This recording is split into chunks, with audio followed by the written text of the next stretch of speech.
Alright, so this is almost the last topic of this chapter, AC generator. Let's make an attempt in understanding this. Alright, yeah. So basically AC stands for alternating current. AC stands for alternating current, and AC generator basically means that a generator which produces alternating current. Okay, and what AC is and all those things we'll discuss as we proceed. But yeah, so AC generator basically works on this principle that we convert mechanical energy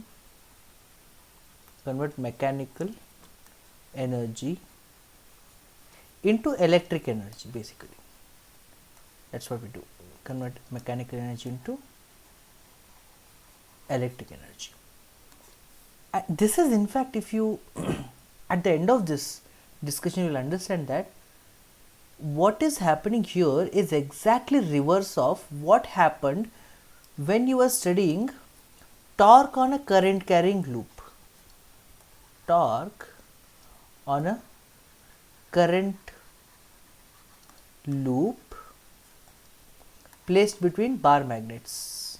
That is a discussion we have done it previous chapter. Placed between bar magnet, right? So this in AC generator exactly reverse phenomenon of this happens. Actually, what happens in torque on a current loop is we convert electric energy into mechanical energy. We supply the current in the loop, and you will get the loop rotating, right? So you supply the current and then you get the loop rotating, and here reverse happens. Here what happens is you make the loop rotate, and at the cost of the mechanical energy that you are spending, basically you are making it rotate, right? The mechanical energy you are spending gives you current. Alright, let's see. This will all sound very vague without a real discussion, right? So let's get into it. So today's topic is, like I said, AC generator. So this basically is the setup for AC generator. So what we have is the north pole of the bar magnet, then facing that another bar magnet whose south pole is facing the north pole. Alright, the orange color lines you see here is basically the direction of magnetic field, always from north pole to south pole, and the yellow color loop is the one that you are going to rotate with an angular velocity of, say, omega or something. Alright, these little red ringlets with a spring that you see, that is going to be your output, and output, of course, we are expecting it to be AC output, right? So it will give you AC output. Alright, what else? Yeah, and it is you who is going to rotate this loop with the help of, I don't know, maybe you can, if you have time, you can sit and rotate it with the angular velocity of omega. Or you must have noticed these generators, when the power goes off, what actually happens is that we use fuel to make these shafts rotate in the presence of bar magnet, and therefore we will get alternate current output, and we will see how it works. Basically, by the end of it, it will all start making sense. Okay, what else you need to know? Alright, so some variables here.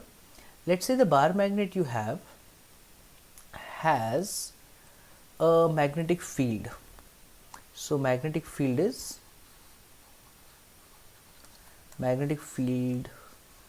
is say B Tesla, and you don't have any current. See, notice here, you don't have any source of current whatsoever. You are going to rotate this, and that rotation is going to give you current, alternating current to be precise. So you don't have any current source, so you can't just write current there.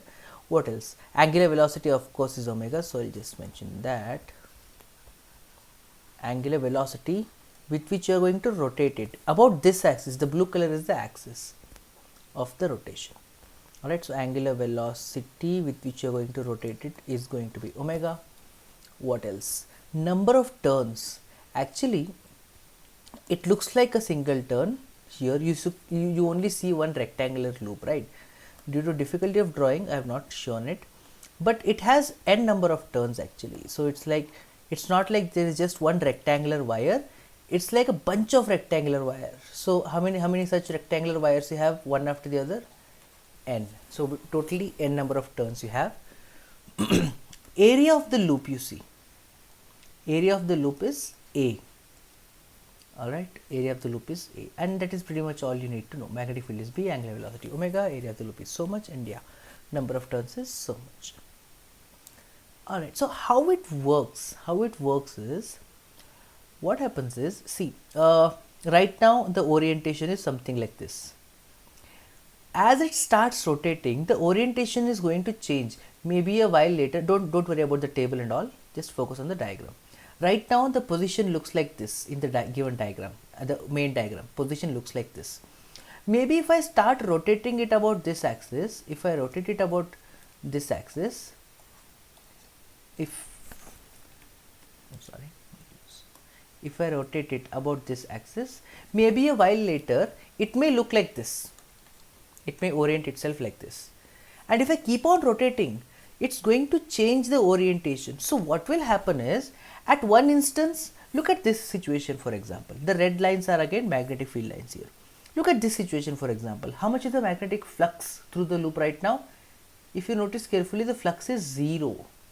Flux is 0. Why? The area vector, as you know, is always perpendicular to the surface, and magnetic fields are lying on the surface itself right now. So angle between area vector and field vector in this situation right here, angle between area vector and field vector is 90 degree, and we all know that flux is B A cos theta, B into area into cos theta. Now that the theta is 90 degree, the flux will be 0. The flux will be 0 in this case. Maybe here the flux will be not 0, and basically flux is changing from 0 to something else to 0, and so on and so forth. So basically flux is changing with respect to time, and you know that according to Faraday's law of electromagnetic induction, that as flux changes with respect to time, there will be induced EMF, and if there is induced EMF, there will be current. Except in this case, you are hoping that the current is alternating current. What is alternating current? That again, like I said, we'll see later. Alright, yeah, so let's get to the main discussion. Let's say while rotating, during rotation, this is some orientation. So let's say you are seeing the setup from here. You're standing here and watching. These are your eyes. If you're watching from here, if you see right from here, you'll not see all this rectangular loop and bar magnets and all that. No, you'll only see this end of the rectangle. So you'll only see a line basically if you're standing there and watching. So that is that yellow line here. So this is your loop which you see like a line, and magnetic field line is the orange line here. So magnetic field is like this. Okay. And right now the angle between the area vector and field vector is theta, because area vector has to be perpendicular to the surface itself, right? So the angle between area vector and field vector at any given point, guys, see, you are rotating it, right? So during that rotation, at some point in time, let's say you came across this situation, that area vector and the field vector make 90 degree between them. Alright, if that happens, maybe I'll try to write the expression for flux at this instance, right? So the magnetic flux at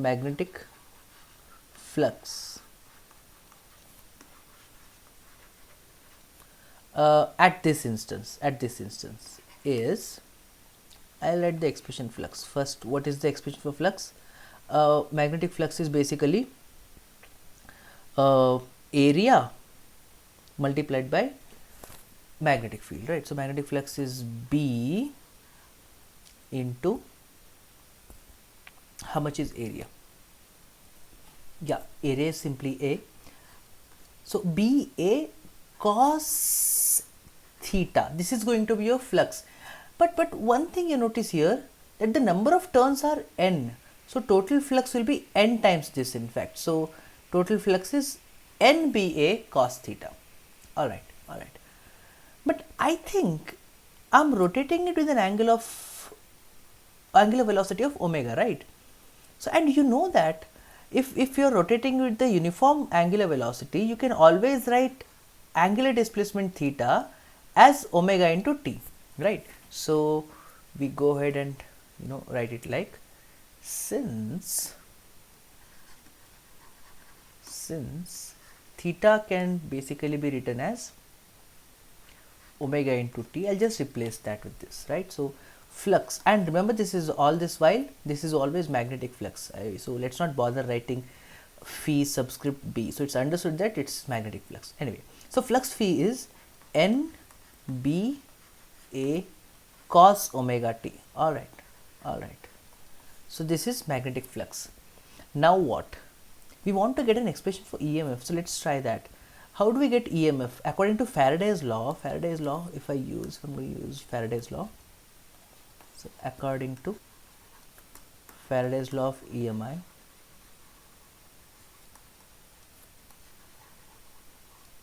we know this, that induced EMF is always minus d phi by dt. Induced EMF is d phi by dt. I'm going to use the space on the left of this. So yeah, induced EMF is going to be d phi by dt, or induced EMF is, so basically we are going to differentiate this expression with respect to time, is all we are doing. But looks like as time passes, number of turns do not change, magnetic field doesn't change, A doesn't change, the area doesn't change, it's just the same loop rotating, right? So area doesn't change. So only thing that is changing is time. So maybe I can take NBA, you can keep it out of the differentiation. Actually, it's not keeping it out of differentiation. If you know chain rule, you would understand what I mean. Basically, you'll be differentiating this separately, keeping other 3 terms constant. And if you do that, eventually you'll end up getting this. Yeah, I think I'm only complicating it by saying that. Anyway, so EMF is minus of NBA of d by dt of cos omega t. You know, basically just that, because that's the only variable we have. Anyway, let's see how it goes. I'll use this space now. So induced EMF E is going to be equal to minus of n b a. Now for the differentiation of cos omega t, what is differentiation of cos omega t? We all know that differentiation of cos omega t is omega sine omega t, omega sine omega t with the negative sign. Actually, differentiation of cos omega t is minus omega sine omega t, and so that minus and this minus together will make it plus. So you're left with this. All right. So induced EMF E now is equal to n b a omega into sine omega t. All right. Now here I want to make a little discussion. Please let me get rid of this part.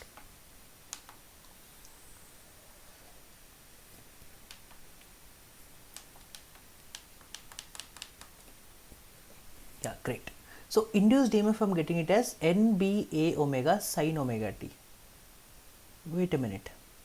Seems like we have been doing math correct, and all the equations we started with were all valid expressions in physics that we have learned so far. Why I'm saying this is because if this equation, there's nothing wrong with this equation. I'm pretty sure of that. Not pretty, I'm 100% sure of that, right? However, something we have learnt about dimensions, that dimensions of any quantity on left hand side should be same as dimensions of any quantity on the right hand side. So let's try to understand anyway, trigonometric functions are dimensionless quantities, right? So dimensions of this doesn't really have any dimension. This doesn't really have any dimension. All right. So that brings me to questioning of dimensions of this whole thing. On left hand side you have EMF whose dimensions are similar to that of dimensions of voltage. So you have voltage, and on RHS you have something multiplied by nothing. So the dimensions of these 4 quantities multiplied together must be same as that of EMF itself, because they have to be having same dimensions on LHS and RHS, right? So I can in fact write this as this n into b into a into omega must be some kind of EMF. So I'll call it E dash or something for now. All right, which is, so E is equal to E dash. This the product of n b a omega must be some EMF. I'm calling it as E dash sine omega t. Alright, this seems like the expression for induced EMF. Except I can make it in fact little better. I'll think little more on this E dash. I'm thinking, let's say I make the value of sine omega t to be equal to 1. That would be the maximum. See, maximum value of EMF we can get. Maximum value of EMF we can get out of this expression is going to be equal to NBA omega, because maximum value sine omega t can have is 1, right? And for that reason, this quantity that I've been calling E dash, I think I can actually call it as E max. I hope you understood, right? So E is equal to E max, M stands for max, sine omega t, or some textbooks use E naught for maximum value. So E is equal to E naught sine omega t. So that's the expression for your, that's the expression for your induced EMF, omega t. Alright, so that's the EMF induced. Let's call this equation 1 or something. And you know, during our procedure we had got an expression for flux also. I'll call that as equation 2, because I'll be needing this actually. If I go chronologically, I should have called this equation 1. Anyway, I've ended up calling it as 1, so I'll call this as 2. So anyway, this is for later discussion. So I hope you understood the expression for induced EMF in here. Okay, if it sounded a little overwhelming, don't worry about it. Next discussion should all make it very clear. I'll be having a detailed discussion video on this, and for now we'll see what does this mean. I'll have a video on a dedicated video on that one first, right? But before that, let's see what have we got so far. So we've got an expression for EMF, which looks like E is equal to E naught sine omega t, and sine, the presence of sine should clearly tell you that it's going to be a sinusoidal wave, because you all know that a sine function is that looks something like that, right? So I'm expecting something like that with this. We'll see about that. And yeah, we got AC output. We were expecting this output and we did get that. Fine. More discussion on that somewhere here. Let's see. Let's focus on this part now. This is actually very interesting. Alright, so ignore all the blue color expressions that I've written. Ignore all that. Let me just. Alright, let's see. So let's say I started rotating the loop with this orientation. Let's say this is how we started. You can start wherever you like, right? So let's say this is where I started the loop with actually notice here carefully. The magnetic field lines are perpendicular to the surface itself. So that's what I've tried to draw here. The red color magnetic field lines are actually perpendicular to the surface itself. So let's say that's where I'm starting. And I have a little table here. This is for serial number, that is utter waste, only this column. Let's focus on here. So I'll have a column for the value of time. Alright, so we'll have a value of time. For example, the initially when I started, time t is going to be equal to 0. So let that be initial position. Alright, so you have time and then you have value of omega t, and then we have the expression for magnetic flux phi, right? So equation governing this flux will be N B A cos omega t. Remember that, right? So equation governing this column will be that. And here finally I have a column for EMF E. Of course this will be in volt. And just to remind you that the equation governing this would be E naught sine omega t, as we have got towards the end. This is like the little equation 1 and 2 that I have named. Equation 2 is the expression for flux, right? So NBA cos omega t, I have written it there. And then equation for EMF is E naught sine omega t. So it's the same equations that we have got during our derivations which I have written here. Alright. Let's focus on, so for different time intervals, we'll see how the loop will be oriented with respect to magnetic field lines, and based on that we'll try to get the expression for flux and EMF at those instances.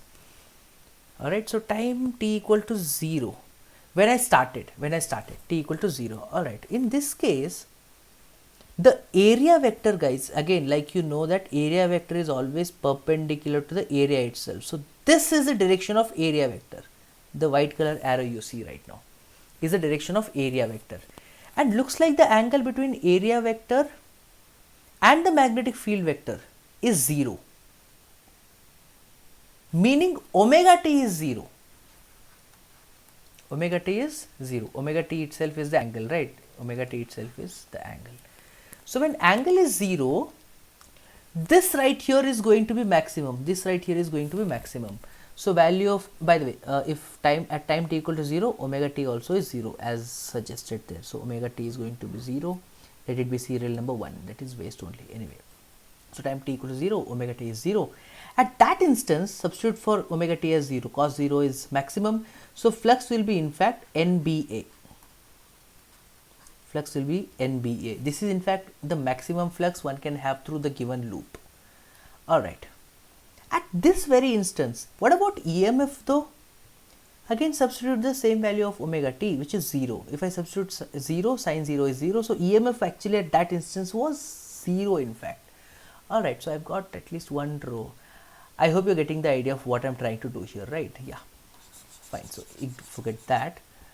After a while, let's say I've rotated it enough by some 90 degree. I rotated it by 90 degree in anti-clockwise sense as seen by this person here. I have rotated it by 90 degree. The moment I rotate it by 90 degree, it will look something like this, as you see in the original diagram during the derivation, right? It looks something like this. Now see the red lines, the magnetic field lines and the area. Actually area vector is like this. This is your area vector. Alright, area vector earlier was here. It has rotated now and it has come here. What's the angle between area vector and the field vector? 90 degree, right? So basically omega t value is 90 degree. If omega t value is 90 degree, let me call this as serial number 2. And it is actually, if you see, quarter of a rotation, guys.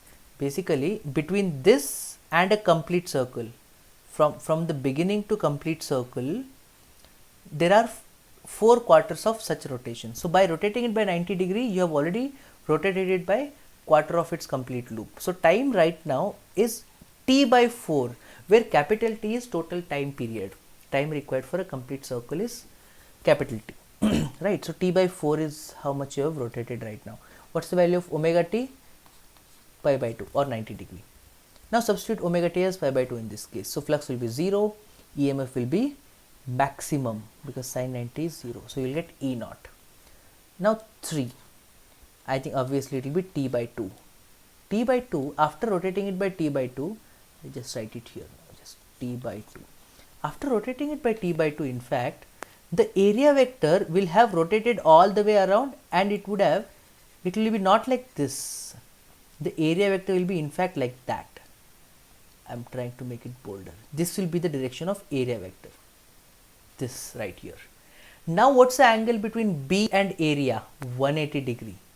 Right. So omega value is pi in fact. How much is cos pi? Minus 1. So flux will be minus NBA. Flux will be negative. And EMF sin 180 is 0. So EMF will be 0. Alright. Next, keep rotating. Keep on rotating like that. After rotation, it will be like this. Except this time the area will be downwards. Area vector is downwards. Field vector is still like this. So angle is 270 degree or 3 pi by 2. And this is 3/4 of a rotation, guys. So time period will be 3t by 4. That's serial number 4 anyway. And time period will be t pi by 4, 3t by 4. And omega t, the angle would be 3 pi by 2. Will it be what? Yeah, correct. 3 pi by 2. And substitute for value of cos and sine as omega t as 3 pi by 2. If you do that, you will get cos function to be 0 and sine function to be minus E naught in fact. you'll get minus E naught. And at the end of one rotation, just trial number 5, you will have rotated it by time would have like its completion of one time period. So quarter of time, half time, 3/4 of time, and full time. By now you would have rotated it by complete turn, and you know, a little, actually after rotating it by one turn, it is exactly the initial position, like you started at t equal to 0, and t equal to complete time period. The orientations are exactly the same, right? So this row and this row should look identical, therefore. So you can blindly go on, you can go on without any calculation, go on writing this column to be same as this column, except for, of course, you know, these two values, right? But these two rows are exactly the same. All right, let's do a little, no, the video is getting too long, so I think let's stop here. Actually, what this expression looks like, I'm sorry, where is it? Yeah, what actually this expression looks like, we'll see that in the next video. Very important discussion, guys. I hope that you understood the AC generator to some extent. All right, and what is AC and all that in the next video. Great, thank you.